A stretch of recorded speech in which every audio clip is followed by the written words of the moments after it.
to get those out to folks. Okay, so Proverbs 29. I'm there already, right? Yeah.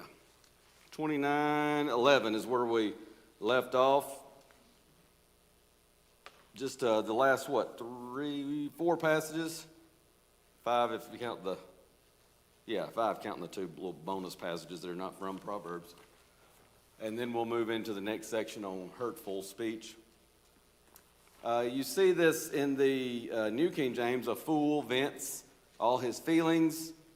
ESV has a fool gives full vent to his spirit, but a wise man holds him back or quietly holds it back. I still like the old King James rendering. A fool uttereth all his mind, but a wise man keepeth it in till afterwards. It's not something to be worn like a badge of pride to say, well, I just say whatever's on my mind. Well, that's foolish. I mean, there are times when you don't need to say everything that's on your mind. There are things when you should not say everything that's on your mind. And if we don't learn to have some kind of a filter, some kind of discretion, thinking before we speak, then, anyone, young, old, man, woman, whatever, we're going to get ourselves into trouble often, as the old saying goes, early and often, if we just say whatever's on our mind at any given time.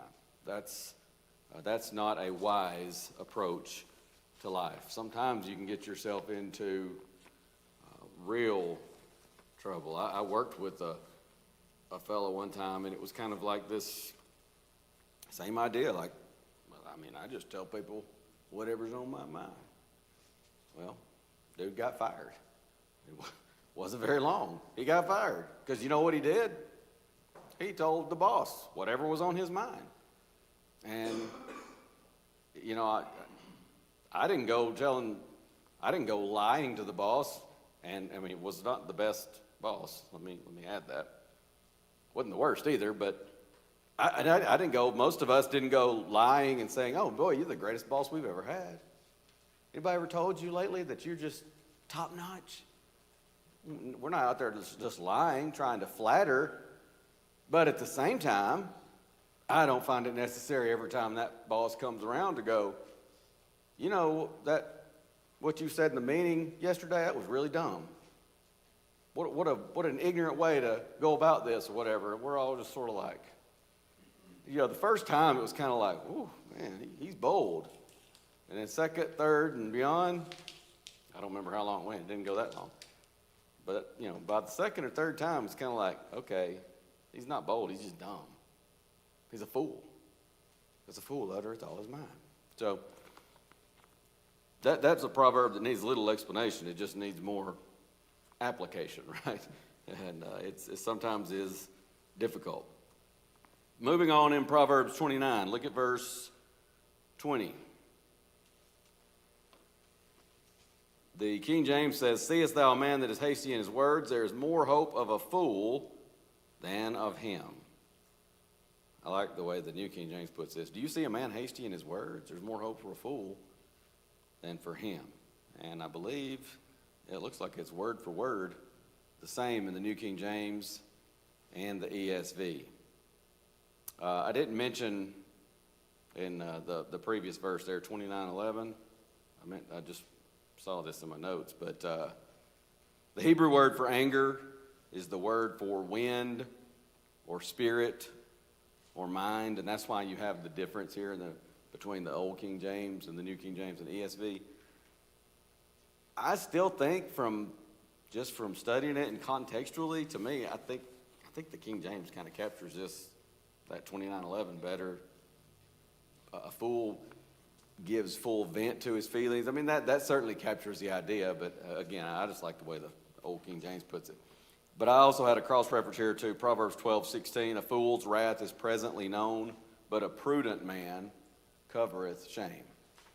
In other words, here's a foolish person. He doesn't like something. He gets upset about something. And you know who knows about it? Everybody. You know when they know about it? As soon as it happens. Because he has no sense. He has no discretion. He has no wisdom. That's the very definition of a fool. Something enters the brain, something enters the feelings, it exits the mouth. And that's just foolish behavior. And it'll get us into trouble, it'll hurt feelings, it'll rupture relationships, and it's not a way to go about life.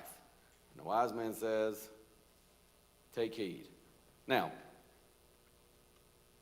sorry, no extra charge for going back and getting a little extra on 29:11. I just got to talking and didn't even see what I had there in my notes.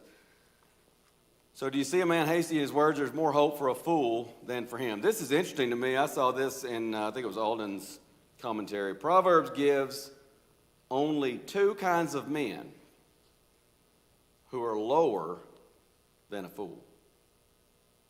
And listen, we've seen just right there in 29:11, other verses in Proverbs.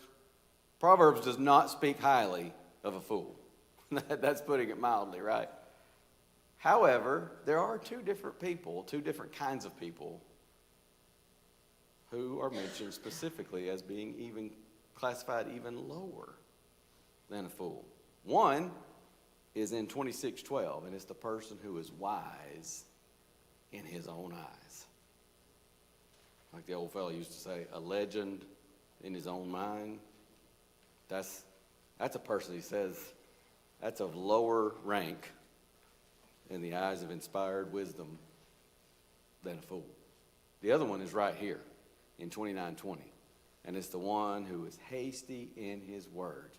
Now, I'm telling you, in my studies, and I say this because I'm not trying to be like, I'm up here and like, you people need to think about this, because I'm telling you, it hit me, and this kind of sunk in with me, and it just sort of set in slowly, and I'm like, wow, that's pretty powerful when you think about it. How very bluntly, very plainly, Proverbs addresses a fool. And it's not a nice picture that is painted of a fool. And yet here you have two types of individuals that are considered even of lower rank, if you will. The one who's wise in his own eyes. And the other, like murderers, right? Fornicators, adulterers, whatever. It's a man who is hasty in his words. Like, just let that sink in. Lower rank. It's more hope for a fool than for that person. Wow, that tells us the importance of speaking more sparingly, taking a moment to stop, think, weigh your words. As the old saying goes, taste your words before you speak them, because they're powerful and they're impactful. It is often said, talk is cheap. And that is true, certainly. But talk can also be very, very expensive, costly, in the sense of it can be foolish, it can be destructive, it can be hurtful, and so on. Just blurting out whatever, it can cause great harm to others, it can cause great harm to self.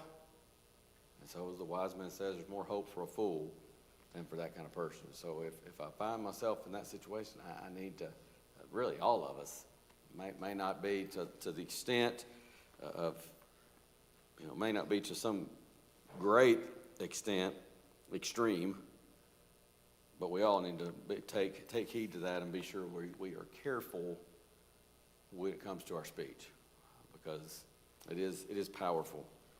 I was listening to somebody, I think this was some of my Wednesday and Sunday class running together, because we were in Ecclesiastes 5 Sunday morning, which deals a lot with speech.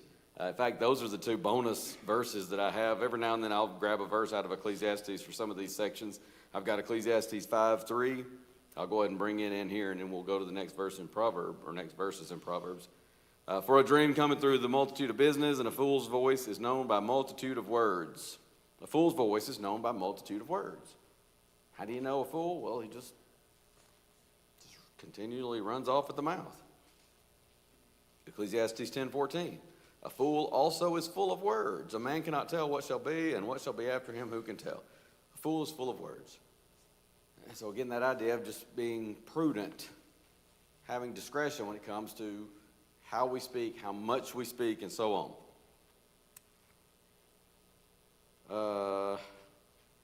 What was I about to say? Oh, but I say that just because Ecclesiastes 5 and this section of Proverbs has been kind of running together for me. But I was listening to a guy, and I think it was a guy, that the brother up in North Carolina, that was teaching through Ecclesiastes, and he was talking about, and I've heard others say this before as well. You know, when you were growing up, I heard it a lot. Sometimes my parents would even say this to me. Oh, you know, honey, don't let that bother you. Maybe somebody made fun of you at school or said something ugly, and they say, Dad, don't let that bother you. And then they give you a little poem, a little rhyme. What is it? Y'all know this. Sticks and stones can break my bones, but words will never hurt me. What a lie. What a ridiculous lie. I don't know who came up with that.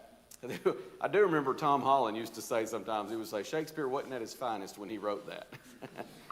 But that's just not true. Sticks and stones, yeah, they can and may break bones, but words can never hurt me. It's just not true. It's absolutely not true. In fact, our next section is on hurtful speech. The very first passage illustrates that fact. So we'll come to that in just a moment. Anything else on that? Proverbs 30. This will be our last passage since we went ahead and got those in Ecclesiastes 5. We'll look at this and then move into our next subsection.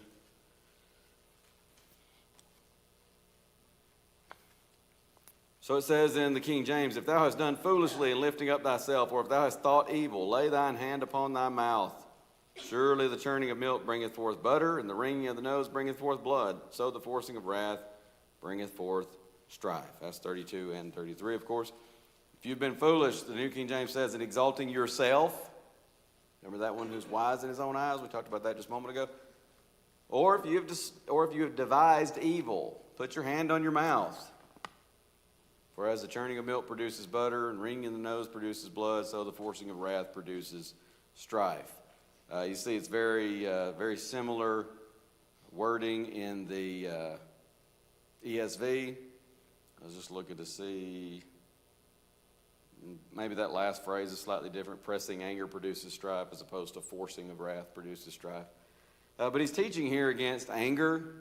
It takes a lot of self-restraint, self-control, not to pursue an argument. Now, there are times when we need to pursue an argument. We've talked about this, knowing when to speak, when not to speak, when to answer an argument, when to let it go. But when the time is best, when it's a time when it's best to move on, that takes a lot of self-control, takes a lot of self-restraint, not to pursue that argument, or not to insist on having the last word. And that's difficult sometimes, isn't it? I remember my aunt Diane still laughs about this, and whatever. I guess if they can have a little fun at my expense, good for them. But listen, I earned it. When I was a teenager, and even like probably preteen, getting into adolescence, I was notorious for this. I had to have the last word. I think that's probably just that teenage arrogance, maybe. I don't know. Stubbornness, maybe a little bit of both. But Mom would say something, and she'd say, and this is what you're going to do. And I'd say, okay. And she'd say, yeah, I know it's okay. Now shut up and get in there and do it. Fine. She'd say, don't say another word. I'm not. Did you hear me say be quiet? I am quiet. But I mean, it's like I had to have that last word. And, it would, listen, I mean, I can be stubborn, but I come by it honest. And Mama wasn't having that. And I don't remember when. It was before third grade, because that's when I had Aunt Diane. And she came up with this thing, Mama did. where when she starts, and I keep throwing, sometimes it's just a one word, okay, sure, whatever. And sometimes she'd get to a point, she'd say, last word. And there was no, I'm not kidding. Don't make me say it again. When she said last word, if I said so much as, she was coming at me. I mean, like with something in her hand. Sometimes it was a hairbrush. It was a high heel shoe one time. There was a vacuum hose on another occasion. She'd kill me if she hears this. She told me one time, why do you always telling people, you make me sound like I was abusive or something? I was like, Mom, you kind of were sometimes. No, she wasn't. Like I said, I earned it. But last word, that was it. And I mean, and so here I go, I'm starting third grade, and I'm excited because Aunt Diane is my teacher. And one of the first days of class, I said something, Aunt Diane, can I do such and such? She said, and man, my Aunt Diane, she has this booming voice. And she says, Dollahite, that's Miss Campbell to you. No, it's not. It's Aunt Diane. And so I started, like, this kind of goes back and forth a little bit. And then next thing I know, she says, Dollahite, last word. And I'm like, whoa, where'd she get that? Well, I mean, I knew where she got it. Well, I ended up getting a paddling that day because I was like, she can't pull that. Well, she could, and she did, and I paid the price for it. But that was my mom's thing. It was like, you don't say another word, and if you do, I mean, there, like I said, no more warnings, no more nothing. She was coming at me. And it took me some serious self-restraint and a lot of pain, sometimes groundings, to get through my head that I've got to stop when she says last word. And I remember, it's not even been that long ago, email lists were the popular thing, and there'd be lists for preachers, there'd be lists, lists for everything, you know. I'm a Lord of the Rings fan. There were these email lists for Lord of the Rings fans, and if you like this team, that team, but there were several that were gospel preachers. And sometimes guys would get to going back and forth about something. And listen, some of these guys, there were a few guys on there that had some very, very liberal, took some serious liberties with Scripture. And sometimes it would end up in a discussion and some back and forth. And some of these guys could be, now listen, in fairness, some of the guys that were sound as could be, they could be kind of ugly too. But there's this one brother in particular I remember, and he was going back and forth, and this one guy was being so arrogant and smug. And the brother who was defending the truth, the sound position, he had answered it so many times. He'd answered this guy. And the guy just kept, and he'd throw these little zingers in, it seemed like every time he replied. And finally, one day, this brother sends a message, the sound solid brother. And he says, I'm going to say this. I feel like I've repeated myself enough. I'm going to say this. And then, brother so-and-so, I will give you the last word, if that's what you want. But I'm going to say this, and I'm moving on. And, he wanted the last word. And he came back. And, it just like he knew, I'm going to up my little zinger game here. And he really dinged him with one. And I thought for sure. In fact, I'm sitting there thinking, I know what I'd be saying right now. He never replied. And I think by doing that, he said almost as much as what he had said in all his arguments, answering that knucklehead who just really wanted to stir the pot. And I'm like, man, that's something that just kind of stuck with me all these years. That guy had some self-control. In verse 33, by the way, there are, it's the same Hebrew verb for all three parts of this verse. And so you have that consistent in the ESV, and I like that. Pressing milk produces curds. Pressing the nose produces blood. Pressing anger produces strife. It's not that how the New King James or Old King James translates it is wrong, because these Hebrew words a lot of times are very flexible. But you get that sense there. It's the same Hebrew verb, and it seems to me to kind of capture very well. It's also interesting because it seems like it might be kind of an additional play on words, because nose and anger are the same Hebrew word, and the word rendered blood here can also mean bloodshed in the Hebrew, or even murder. So, seems like it might be a little bit more of a play on words. Let me read this quote from Alden's commentary.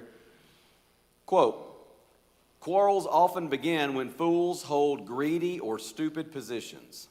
The problem could end quickly if they would just clap their hands over their mouths, but the more tenaciously they hold on, the more belligerent they become. It begins when they fall in love with themselves and their ideas, and it ends in a bloody battle in which righteousness rarely triumphs." I mean, we should all put that on the screen of our computers, right? And our tablets and our phones. Because how often do these things break out on social media? I mentioned the email list a few years ago. And what is that not what so often happens? I mean, here's somebody that, if they would just be honest with themselves, and I mean, I've been there too. Probably most of us have at some point. We get kind of in love with ourselves, our own opinions, our own ideas. It ends in a bloody battle in which righteousness rarely triumphs. I mean, I think I can say this. I'm a forgetful person, but I think I can say this safely. That in all the years, I don't even know when social media first began. I mean, I remember being on MySpace, and that was kind of a big deal, you know. But I don't think I have ever seen one of these back and forth things end with somebody going, "You know what? You have changed my mind on this. I appreciate that." And I starting today, I'm changed on this. From anything as mundane as football, I've never heard an Alabama fan say, "You know what, you've convinced me. Georgia is the superior team. Go Dogs." I've never seen a Georgia fan say the opposite to an Alabama or Auburn fan or whoever. I've never seen anybody say that. "You know what, you're right. Your team is superior. I can't believe I've had it wrong all these years."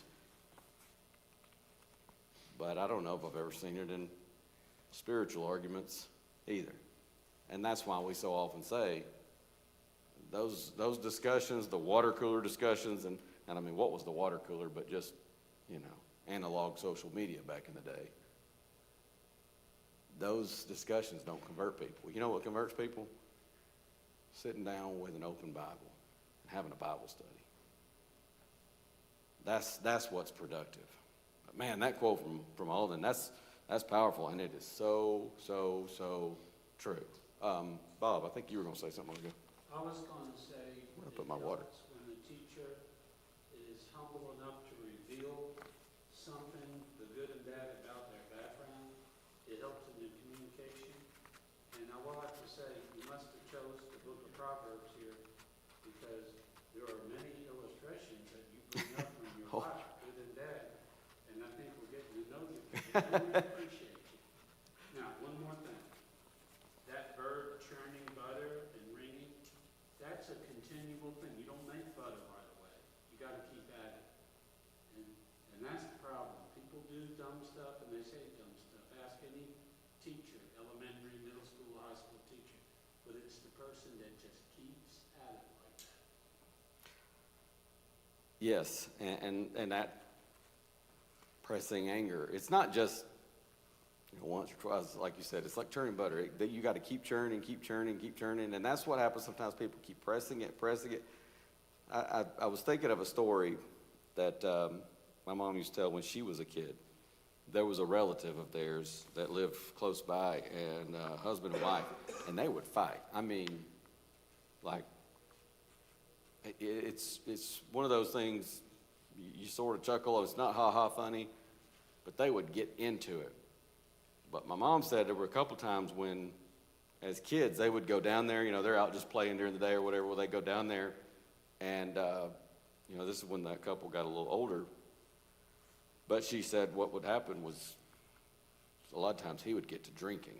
He'd be drinking alcohol, and that would contribute to this. But the wife would pester him. And it would just go and go. And eventually, that nuclear bomb went off. But that's kind of, there are people like that. They just press anger. It's like churning butter. It just keeps on and on and on. And there are people that will try to press you. It's like they want to press your buttons. Maybe they want to press your buttons. Maybe they're just so in love with their own idea and self, like Alden says there. But they just keep pushing it. And it's like, you can almost hear the wise man say, I'm telling you, it's coming. You're asking for trouble. So, very true. Anything else there? All right, we're going to back up to Proverbs 10.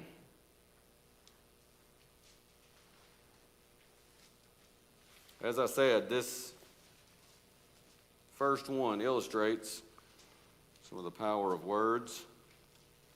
And really, this one could go in this section. This new subsection is, I just call it hurtful speech. We've talked about speech in general. We've talked about speaking sparingly. Here, this section is just four verses I've got here that deal with speaking words that are hurtful. This one is unique in that it's two different phrases, and it could fall in the category, depending on which phrase you're looking at, of hurtful speech or encouraging speech. Our next section after hurtful is peacemaking and then encouraging. I probably should have put encouraging first. But he says, 10:18, he that hideth hatred with lying lips and he that uttereth a slander is a fool. No, I'm thinking of the wrong verse, sorry. I was thinking of Proverbs 12:18. I'm looking at peacemaking earlier. That's the one that could go in either section. Sorry, y'all are probably like, what is he talking about? My apologies. I was looking at the wrong. But 10:18, this would definitely fall under the category, both of these phrases. Let me be clear on that. Both phrases in 10:18 are negative. These are hurtful ways of speaking. Whoever hides hatred has lying lips. Whoever spreads slander is a fool. That's New King James. The one concealing hatred has lying lips. Whoever utters slander is a fool. And it's just, neither of these is commendable. And these are interesting because a lot of times with these proverbs, you have two phrases, and a lot of times you see parallelism where they're synonymous. It's saying essentially the same thing in different words or something similar. These aren't really that related, except they both exhibit hateful, hurtful speech. That's what they have in common, just in different ways. One is a person who, he hates you, but he'll lie to your face and act like he's your best friend. We call that two-faced. What we used to say when I was growing up. Hypocrite, two-faced, same thing. He'll hide hatred via lying. But the other one will spread gossip, slander, and do it more in that covert way. But neither one is good. Neither one is commendable. Again, quoting from Alden, he says, gossip or slander might be defined as saying something about your neighbor he wouldn't say about himself. I don't know if that's the best definition, especially when it comes to slander, but I like that idea, saying something about your neighbor he wouldn't say about himself. If it's something he wouldn't say about himself, I need to be very careful about that. But he also says what you say may be true, but saying it might be unnecessary as well as cruel. There are times when something wrong has been done and it's got to be dealt with. Well, that's a situation where it might be saying something about your neighbor he wouldn't say about himself. But sin is to be dealt with. Something that's wrong is to be dealt with. It may not be something that he likes, but it has to be dealt with. So sometimes people go to such an extreme with that and they say, well, you shouldn't rebuke that sin. You shouldn't rebuke that person. You shouldn't say anything about that because don't be mean. Well, if you're helping somebody and trying to get somebody to deal with sin in their lives, there's nothing mean about that. It's quite the opposite. If you try to overlook it, in fact, we've already seen that in Proverbs some, even in previous sections and subsections, you just overlook it, you're doing more harm than good. All right, chapter 11, verse 9. We'll get through these 4 verses before we run out of time. 11:9. An hypocrite with his mouth destroyeth his neighbor, but through knowledge shall the just be delivered. Pretty simple, right? Our words can destroy or they can build up. They can kill or they can give life. You know Proverbs 18:21, death and life are in the power of the tongue, and they that love it shall eat the fruit thereof. Jesus says, the flesh profiteth nothing. The words that I speak unto you, they are spirit, they are life. John 6:63. Peter says, verse 66, that same chapter, Lord, to whom shall we go? Thou hast the words of eternal life. So the speech of the wise is well thought out. It's fact-based, it's knowledge-based, it's thoughtful, it's considerate, it's righteous, as opposed to the hypocrite who's tearing down, demolishing, destroying his neighbor with his speech. What a contrast there. Through knowledge, the righteous, though, are going to be delivered. All right, let's go to 25. Chapter 25, that is.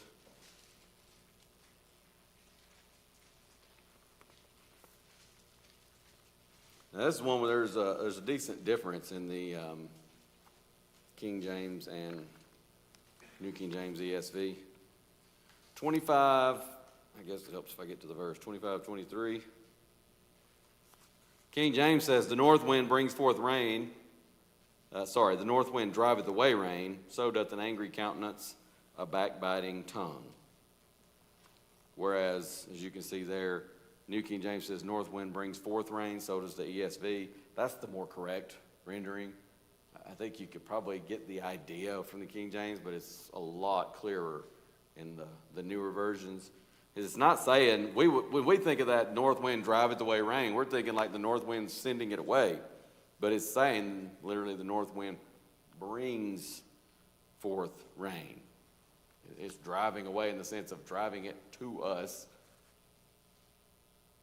But likewise, a backbiting tongue will bring angry looks, angry countenance, New King James has, or looks in the Old King James, and King James has countenance as well. So, gossip, backbiting, so on, talk that is hurtful to others, it has no good result. In other words, it brings problems, period. If you're a backbiting, gossiping, slanderous person, it just as surely as the north wind brings the rain, you're going to bring trouble to yourself. All right, last one here, chapter 30. And we'll be ready to start on the peacemaking subsection, Lord willing, next week. Chapter 30, verse 10.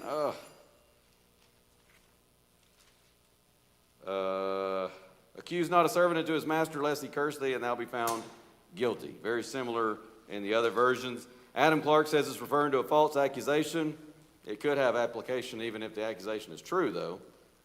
Even if it's true, it could be teaching a lesson that not minding your own business can cost you. That may be what he's trying to say here.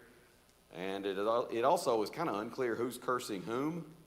It might be the master cursing you for speaking ill of his servant, or is it the servant who you've maligned cursing? It's hard to say for sure. But he says, be careful. It's just another warning. Be careful about hurtful words. All right. That gets us through this section subsection on hurtful speech. And Lord willing, next week we'll pick up with peacemaking and just a few verses on that. And then we'll move into encouraging speech and talk about deceitful speech. Hey, thank y'all very much. Thanks for the comments and input as well. We'll stop there until next week.